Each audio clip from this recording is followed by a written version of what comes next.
Innal hamdalillah nahmaduhu wa nasta'inuhu wa nastaghfiruhu wa natubu ilayh wa na'udzu billahi min shururi anfusina wa sayyiati a'malina may yahdihillahu fala mudilla lahu wa may yudlil fala hadiyalah wa asyhadu an la ilaha illallah wahdahu la syarikalah wa asyhadu anna muhammadan abduhu wa rasuluhu la nabiyya ba'dah ya ayyuhalladzina amanu taqullaha haqqa tuqatih wa la tamutunna illa wa antum muslimun fa inna asdaqal hadithi kitabullah wa khairal huda huda Muhammadin sallallahu alaihi wasallam wa syarrul umuri muhdatsatuha wa kullu muhdatsatin bid'ah wa kullu bid'atin dhalalah wa kullu dhalalatin finnar. Ma'asyiral muslimin, usikum wa nafsi bi taqwallah faqad fazal muttaqun. Suatu hari Rasulullah SAW melewati seorang wanita tabki ala sabiyyin laha, sedang menangis karena wafat anak kecilnya.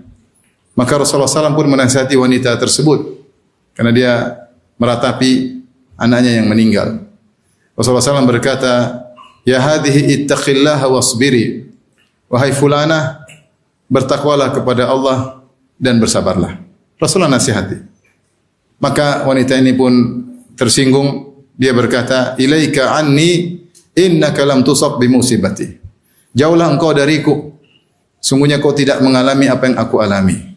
Kau tidak ditimpakan musibah kepadamu seperti apa yang aku alami. Itu seakan dia berkata, kau tidak tahu betapa pilunya jika kehilangan seorang anak.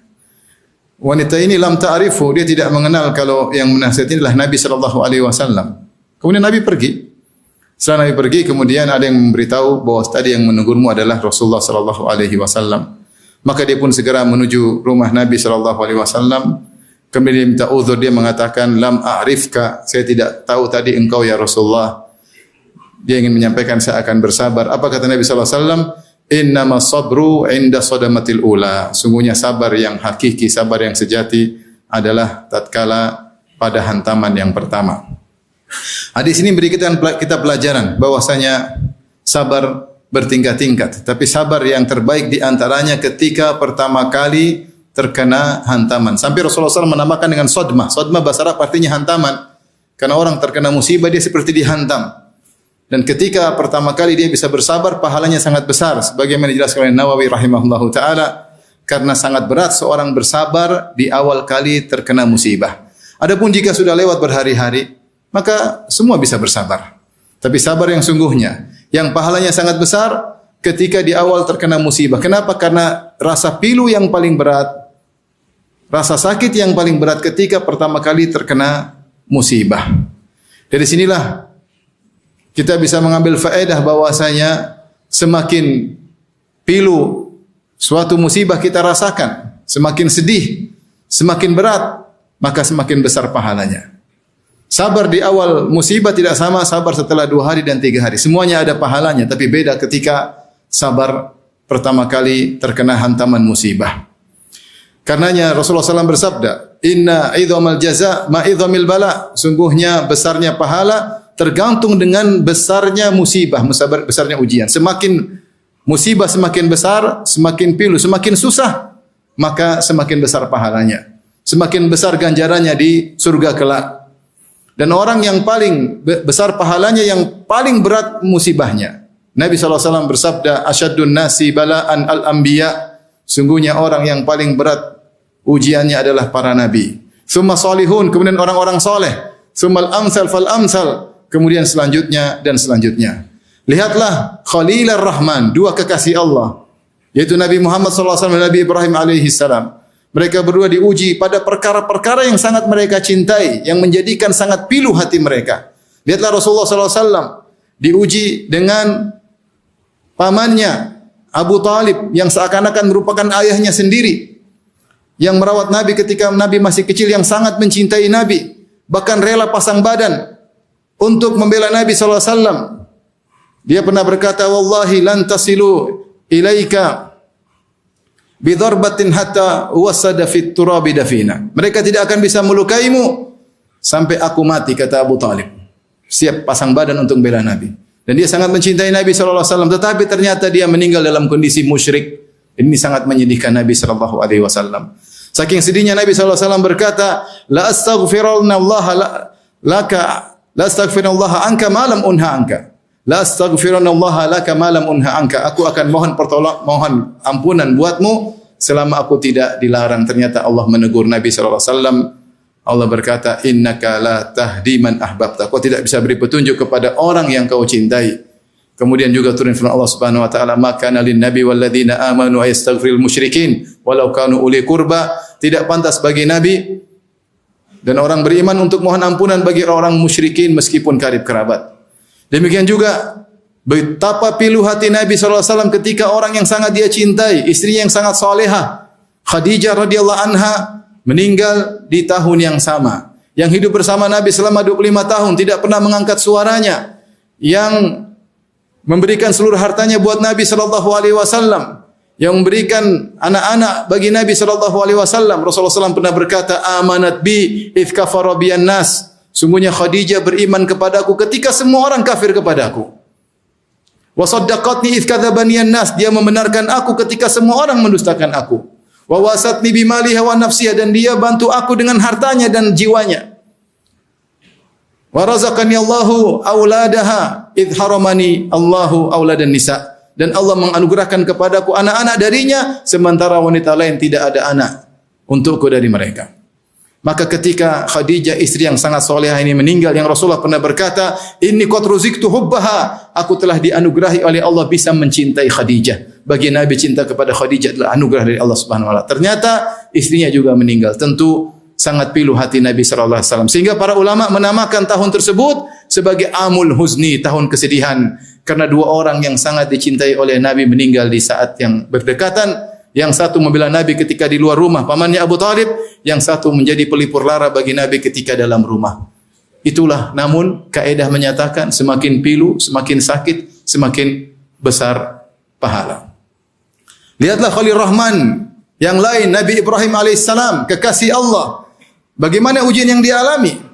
Ayahnya yang sangat dia cintai, kafir, bahkan memusuhinya, bahkan mengancamnya. La illam tantahi la arjumannaka wahjurni maliya. Kalau kau tidak berhenti dakwah wahai Ibrahim, aku akan merajammu, melemparmu dengan batu dan tinggalkanlah aku. Ayahnya sangat dia cintai ternyata memusuhinya. Dia harus diusir, harus pergi dari negerinya yang dia cintai. Kemudian Allah mengujinya lagi, dia harus terpisah dari putranya yang dia nantikan, yaitu Ismail alaihissalam. Ibrahim alaihissalam ketika menikah dengan Sarah, dia menantikan punya anak. Sampai puluhan tahun tidak punya anak.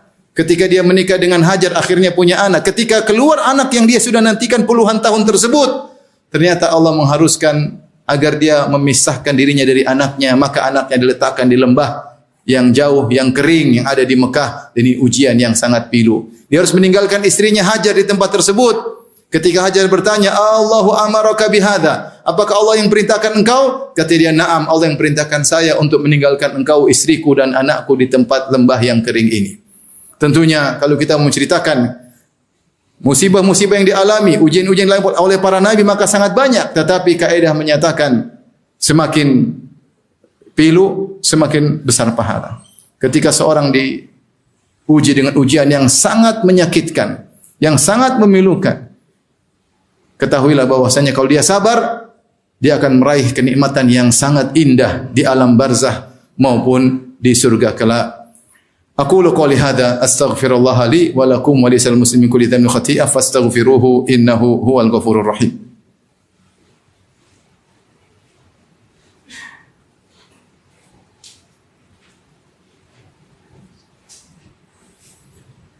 Alhamdulillahi ala ihsanihi wa syukru lahu ala taufiqihi wa amtinani wa asyhadu an la ilaha illallah wahdahu la syarika lahu ta'ziman li sya'nihi wa asyhadu anna Muhammadan abduhu wa rasuluhu da'ila ridwanihi. Allahumma salli alaihi wa ala alihi wa ashabihi wa ikhwani. Ma'asyiral muslimin, berikut ini ada beberapa doa-doa atau zikir-zikir yang bisa kita ucapkan ketika kita pertama kali terkena musibah agar kita kuat terkena musibah di tatkala hantaman yang pertama. Meskipun hati ini pilu, meskipun mata berderai air mata, tapi kita bisa bersabar. Di antaranya ketika kita terkena musibah, segera kita ucapkan inna lillahi wa inna ilaihi raji'un.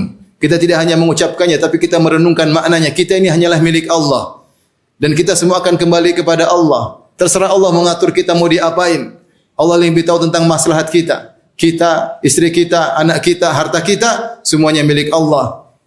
Titipan dari Allah. Kalau Allah mau ambil kapan saja, terserah Allah Subhanahu wa taala. Ada saatnya kita pasti kembali kepada Allah cepat atau lambat. Maka ketika harta kita hilang atau orang kesayangan kita hilang, diambil oleh Allah, kita bilang inna lillahi wa inna ilaihi raji'un. Allah memuji orang-orang yang bersabar. Wa basyiris sabirin alladzina idza asabatum musibatun qalu inna lillahi wa inna ilaihi raji'un. Ulaika alaihim shalawatu mir rabbihim wa rahmah. Kata Allah Subhanahu wa taala, beri kabar gembira kepada orang-orang yang bersabar. Siapa mereka? Yang ketika terkena musibah mereka mengatakan inna lillahi wa inna ilaihi raji'un. Sebelum mengucapkan yang lain, ucapkan terlebih dahulu inna lillah. Kita ini milik Allah. Saya, istri saya, anak saya, harta saya, jabatan saya, semuanya adalah milik Allah. Kalau Allah mau ambil kapan saja, terserah Allah dan kita akan kembali kepada Allah. Di antara zikir yang perlu kita baca ketika pertama kali terkena musibah, sebagaimana diajarkan oleh Nabi SAW, kita berkata, Allahumma jurni fi musibati wa akhlif li khairan minha. Ya Allah, berilah aku ganjaran pada musibahku ini dan gantilah dengan yang lebih baik. Ini musibah. Kalau kita sabar, ganjaran yang sangat besar. Bahkan di antara amal soleh yang paling utama menyebabkan seorang masuk surga adalah sabar. Makanya dalam Al-Quran banyak Allah sebutkan ayat-ayat bahwa yang sebab masuk surga adalah sabar. Seperti firman Allah Subhanahu wa taala, "Wa jazahum bima sabaru jannatan wa harira." Dan Allah memberi ganjaran kepada mereka karena kesabaran mereka, mereka masuk surga dan mereka menggunakan pakaian dari sutra gara-gara kesabaran mereka. Allah Subhanahu wa taala juga berfirman, "Ulaika yujzaunal ghurfata bima sabaru." Mereka itulah orang-orang yang mendapatkan surga yang tinggi. Itu ghurfah. Kenapa? Bima sabaru, karena kesabaran mereka. Allah juga sebutkan dalam surat Ar-Ra'd, "Walladzina sabaru butigha'a wajhi rabbihim." Dan orang-orang yang bersabar karena mencari wajah Allah. Kemudian setelah Allah mengatakan, "Ulaika lahum uqubad dar." Bagi mereka kesudahan tempat tinggal yang indah. Oleh karenanya kita harus tahu bahwasanya sabar itu pahalanya besar. Oleh karenanya Allah kasih ujian yang paling banyak adalah kepada para nabi dan para orang soleh. Maka ketika kita dikasih ujian, ini kesempatan kita untuk mendapatkan pahala yang besar dengan syarat kita bersabar. Maka kita mengatakan, Allahumma jurni fi musibati. Ya Allah, berilah aku pahala di balik musibah ini. Ingat kaidah, semakin pilu, semakin sakit, semakin perih, maka semakin besar pahala. Wa akhlif li khairan minha, dan gantikan dengan yang lebih baik. Di antara zikir yang mungkin kita bisa ucapkan sebagaimana diajarkan oleh Nabi SAW, kita mengatakan alhamdulillahi ala kulli hal. Ya Allah, segala puji bagi Engkau dalam segala kondisi. Zikir ini fungsinya apa? Mengingatkan kita bahwasanya di balik semua musibah pasti ada kesudahan yang indah. Maka kita memuji Allah. Kita yakin di balik musibah ini ada sesuatu yang indah. Lihatlah Nabi Yakub alaihissalam ketika Yusuf hilang, kemudian Binyamin tertuduh mencuri sehingga ditahan. Kakak mereka paling tua juga tidak kembali. Maka dia berkata, "Fasabrun jamil.